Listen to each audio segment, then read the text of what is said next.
मित्र आज आपण बाबुळगाव गंगा इथं आलेलो आहोत. साई श्रद्धा कृषी केंद्राचे मालक पण आहे. कांदा साठवण्यासाठी या कुटुंबाने डेसिकेटर पावडर आणली होती. डेसिकेटर ही विषमुक्त पावडर आहे, आपल्याला माहिती आहे. लाखो शेतकरी ही पावडर वापरतात, परंतु डेसिकेटर येण्याच्या आधी रासायनिक कीटकनाशकच कांदा साठवण्यासाठी वापरायची. तर डेसिकेटर पावडर आणल्यानंतर घरात ठेवली होती आणि ह्या बाळाने खाल्ली. चुकून ती खाल्ली गेली बाळाकडून, बरोबर आहे ना? मग काय त्याने खाल्ल्यानंतर काय झालं पुढे?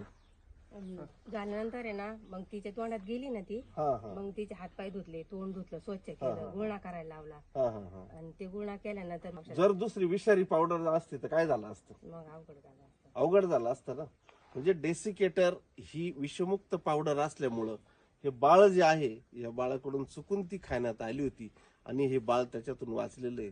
त्याच्यामुळे मी इतर शेतकऱ्यांना आव्हान करतो की रासायनिक कीटकनाशक कांदा चाळीमध्ये जर आपण वापरत असाल तर ते वापरण्याऐवजी विषमुक्त पर्याय डेसिकेटर हेच वापरा.